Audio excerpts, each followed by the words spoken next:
बच्चों, क्लास 10 की मैथमेटिक्स में मैं आपके लिए लेके आया हूं BPT, basic proportionality theorem. Exams आने वाले हैं तो ऑब्वियसली आप बिजी होंगे, आपको कई सब्जेक्ट पढ़ने हैं, राइट।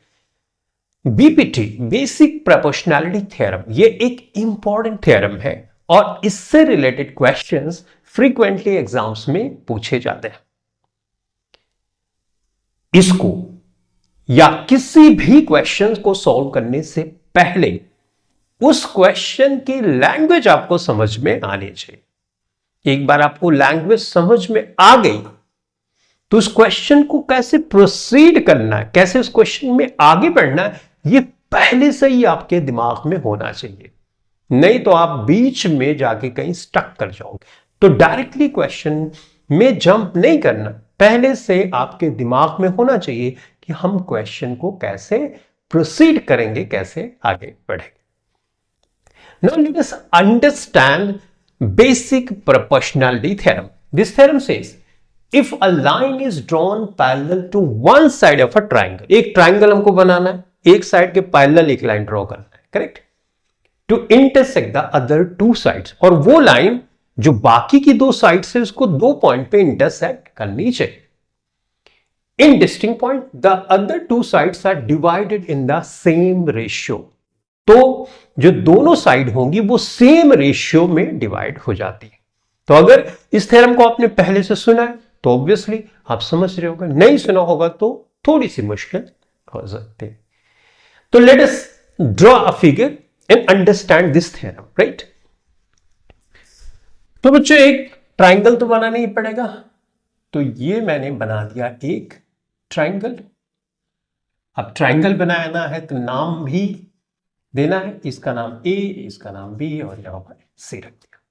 इस थ्योरम में बोला जा रहा है कि अगर लेट्स से कि ये बीसी लाइन है, इसके पैरेलल एक लाइन ड्रॉ करें, ये साइड को मान लो डी, यहां पॉइंट डी मान लेते।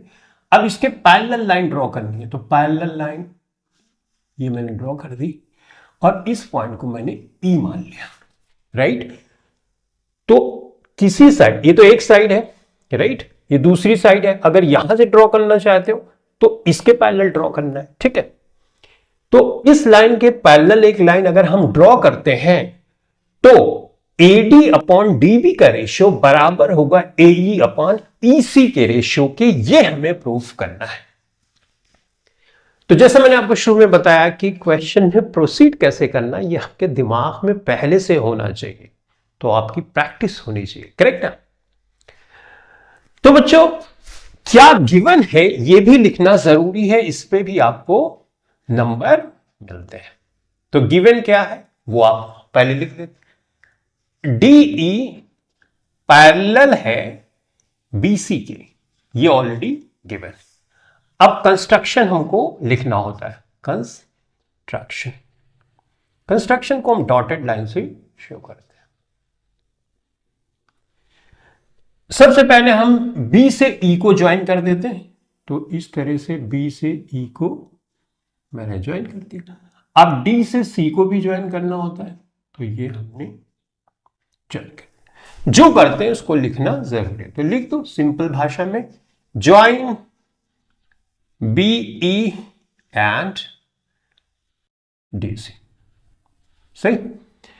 अब इस पॉइंट से इस लाइन पे एक परपेंडिकुलर और इस पॉइंट से इस लाइन पे एक परपेंडिकुलर ड्रॉ करना। परपेंडिकुलर आप जानते होंगे 90 डिग्री को बोलते हैं, तो इस तरह से, यानी ये 90 डिग्री और यहां से ये हमने ड्रॉ कर दिया, ये 90 डिग्री, ठीक है। इसको लिस्ट से n मान लेते हैं, तो इसको m मान लेते हैं। तो जो हमने किया वो लिखना भी जरूरी है बच्चों।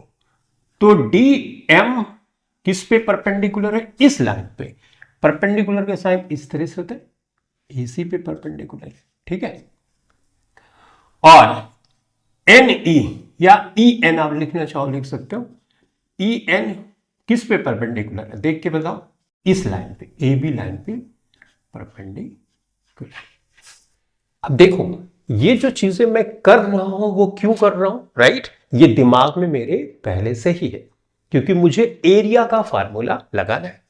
और किसी भी ट्रायंगल के एरिया का फार्मूला आप जानते हो क्या होता है, 1/2 बेस इंटू हाइट। तो जो हाइट होती है वो परपेंडिकुलर हाइट होती है, इसलिए यहां पे परपेंडिकुलर ये मैंने बनाया। ये कंस्ट्रक्शन मैंने क्यों किया? क्योंकि ये दो पैरेलल लाइंस के बीच में दो ट्राइंगल्स हैं, तो दो पैरेलल लाइंस के बीच में अगर सेम बेस पे ट्राइंगल्स बने होते हैं तो उनका एरिया इक्वल होता है। तो मेरे दिमाग में ये पहले से ही है, राइट? तो उसके अकॉर्डिंग टू मैं कंस्ट्रक्शन यहां पर कर रहा हूं। एक बार आप प्रैक्टिस कर लोगे तो आपके दिमाग में रहेगा कि आप ऐसा कर रहे हो तो क्यों कर रहे हो। डन? तो ये कर लिया हमने, ठीक। अब हमें जो प्रूफ करना है, यानी इस थ्योरम में जो बोला जा रहा है वो लिखने की जरूरत होती है। तो मैं यहां पे लिखूंगा टू प्रूफ। हमको प्रूफ करना है एडी, फिगर में ध्यान से देखो, डीबी, एई अपॉन पीसी, यानी इसका रेशियो बराबर होगा इसके और इसके रेशियो को, ये हमें प्रूफ करना है। अब बच्चों देखो, कोई भी क्वेश्चन प्रूफ करने वाला होता है तो सबसे पहले देखो ये कहां से लेके आएंगे, ये कहां से लेके आएंगे, ये कहां से लेके आएंगे, ये कहां से लेके आएंगे, उसको इक्वेट करो तो आपको कहीं ना कहीं क्लू मिलेगा कि वो इक्वल हो जाएगा, और इक्वल हो गया तो प्रूफ हो गया। डन? तो सबसे पहले हम एडी के बारे में सोचेंगे। तो एडी कहां है? देखो फिगर में, ये है एडी। तो इससे रिलेटेड जो ट्राइंगल है ये वाला है, तो मैं यहां पे लिखूंगा इन ट्राइंगल ADE। तो मुझे यहां से क्या मिलेगा बच्चों? मुझे यहां से AD मिलेगा। अब DB देखो कहां है, DB तो ये है, DB ये है, तो इससे रिलेटेड ट्राइंगल ये है, एंड ट्राइंगल DBE, सही है। तो ये दोनों चीजें मिल गई। अब देखो बच्चों, मैं फार्मूला लगा, मैं अगर लिखता हूं एरिया, शॉर्ट में लिखने का तरीका, इन ट्राइंगल ADE, कौन सा ट्राइंगल लिया मैंने? ये वाला, ठीक है, डिवाइडेड बाय, लिख सकता हूं, राइट, मेरी मर्जी, मैं ऐसे सॉल्व करना चाह रहा हूं। तो एरिया कौन सा? Triangle DBE। अब एरिया का फार्मूला आप जानते हो, 1/2 बेस इंटू हाइट, राइट। ये फार्मूला तो आपने 9th में भी पढ़ा था और इसके पहले की क्लासेस में भी पढ़ा, 1/2 बेस इंटू हाइट, सही है, ओके। अब बच्चों यहां पे 1/2, इस ट्राइंगल में बेस क्या है? ये वाले ट्राइंगल में बेस क्या है? AD है, और देखो AD ही लाना था तो मैं AD यहां पे लिख देता हूं, बेस हो गया। और हाइट क्या होती है? Perpendicular distance. तो यहां पे परपेंडिकुलर डिस्टेंस तो ये है, यानी NE, तो मैंने लिख दिया NE, डिवाइड कर दिया, ठीक। उसके बाद 1/2, तो यहां पे बेस, इस वाले ट्राइंगल का बेस क्या है बच्चों? बेस इस ट्राइंगल का तो यही है, राइट, जिसपे परपेंडिकुलर लाइन आती है वही बेस होता है। तो ट्राइंगल हमने ये वाला लिया है तो उसका बेस क्या बनेगा? ये बनेगा DB। अच्छा, इसकी हाइट क्या है? इस ट्राइंगल की हाइट तो बच्चों वही होती है जो परपेंडिकुलर होती है, तो हाइट तो यही है, NE है, तो NE यहां पर मैंने लिख दिया, सही है। अब अगर आप इसको कैंसिल करोगे, 1/2 कैंसिल, NE से NE कैंसिल, बचा क्या? AD/DB। तो यहां पे area triangle ADE divided by area triangle DBE is equal to हो जाएगा AD/DB। और देखो यही तो हमको चाहिए था, राइट। तो इसको इक्वेशन हम फर्स्ट मान लेते हैं। I hope you have understood how we approached this question, right. हमने सिंपली क्या किया, ऐसे ट्राइंगल को सोचा जिसमें ये साइड्स इंक्लूडेड है, एरिया का फार्मूला लगाया और ये रिलेशनशिप हमको मिल गया। अब हमको ये चाहिए, सही, तो सेम अप्रोच करेंगे। अब इसमें आपको इतना कुछ लिखने की जरूरत नहीं है फार्मूला, यहां पे आप सिंपली लिखोगे सिमिलरली, सिमिलरली मतलब इसी तरह से। कौन से ट्राइंगल है? दो ट्राइंगल आप लोगे जिसमें ये इंक्लूड हो in triangle A, in triangle. अब देखो ये कहां है?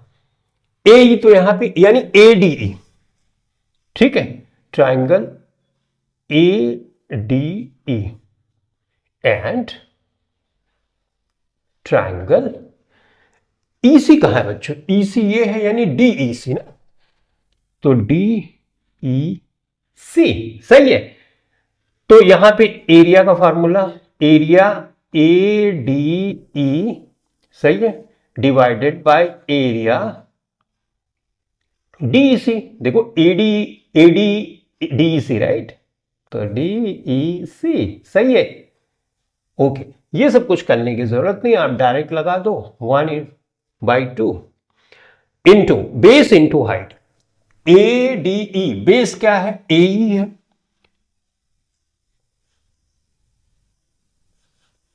AE है, देखो ये आ रहा है ना। हाइट क्या है बच्चों इसमें? परपेंडिकुलर लाइन ये वाली DM, तो DM कर दिया डिवाइडेड बाय 1/2 इंटू बेस इसका क्या है? कौन सा है? DEC। बेस EC है, देखो EC है, ये EC आगे देख रहे होगे, याद है ना, इंटू परपेंडिकुलर डिस्टेंस तो वही है, ये वाले ट्रायंगल की परपेंडिकुलर डिस्टेंस लेनी होती है ना इस फॉर्मूले में, तो वो हमने कर दिया। अब इसको कैंसिल करोगे तो यहां पे DM से DM कैंसिल हो गया 1/2, तो बचा क्या? AE/EC। सही बच्चों, ये हो गया रिलेशन। अब हम यहां पे मैं देख रहा हूं ये वाला आ गया मुझे और ये वाला मिल गया, लेकिन क्या ये इसके इक्वल है? क्योंकि अगर लेफ्ट हैंड साइड बराबर होगा तभी राइट हैंड साइड बराबर कर सकते हैं, करें, लेकिन यहां तो ऐसा है नहीं। AD इक्वल है, एरिया DBE क्या DEC के इक्वल है कि नहीं? हाँ इक्वल है, रीजन मैं अभी बताता हूं। तो मैं इसको फर्दर ऐसे लिख सकता हूं, एरिया ADE/DEC DBE के इक्वल है, तो एरिया DBE के इक्वल होता है। तो ऐसे सिचुएशन में मैं इस रिलेशनशिप को AE/EC ऐसे लिख सकता हूं और इसको इक्वेशन सेकेंड मानूंगा। लेकिन आप सोच रहे होंगे ऐसा क्यों हो गया? देखो, अगर दो पैरेलल लाइंस हैं बच्चों, ठीक है, और यहां से मैं एक ट्रायंगल यूं बनाता हूं और इससे ट्रायंगल बनाता हूं कि इस पैरेलल लाइन को टच करता है, और इतना ही बेस लेके मैं एक दूसरा ट्रायंगल बना देता हूं यूं, ठीक है। अब तो ये ट्रायंगल का एरिया इस ट्रायंगल के एरिया के बराबर होगा। अच्छा, मैं ऐसे बनाता हूं एक पैरेलल लाइन और यू, यानी सेम बेस और सेम पैरेलल के बीच में अगर ट्रायंगल्स हम कितने बना लेते, सारे ट्रायंगल्स का एरिया बराबर होता है, ठीक है। तो ये थ्योरम यहां पर हमने यूज किया। तो कैसे लिखोगे?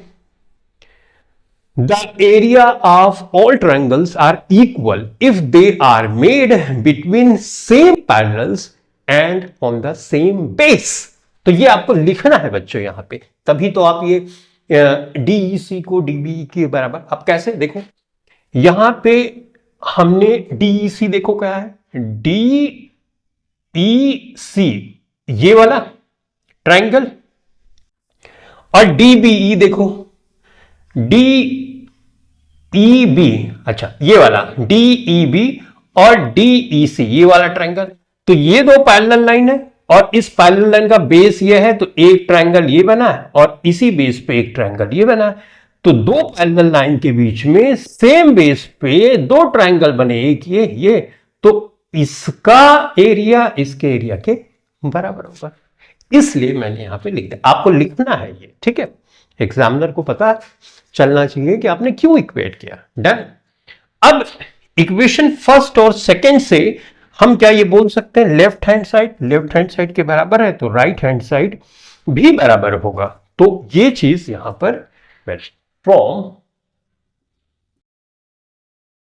इक्वेशन फर्स्ट एंड सेकेंड हम ये बोल सकते हैं कि AD upon DB is equal to AE upon EC। यही तो हमको प्रूव करना था, हैंस प्रूव्ड।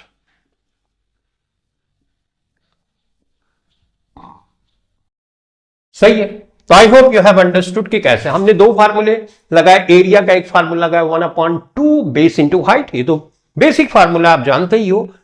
दो पैरेलल लाइंस के बीच में सेम बेस पे और सेम पैरेलल्स के बीच में अगर चाहे जितने भी ट्रायंगल आप बना लो उन सब का एरिया सेम होता है, उसी कॉन्सेप्ट को लेते हुए हमने इसको इसके बराबर कर दिया और प्रूफ कर दिया। ठीक है, चलो, थैंक यू वेरी मच।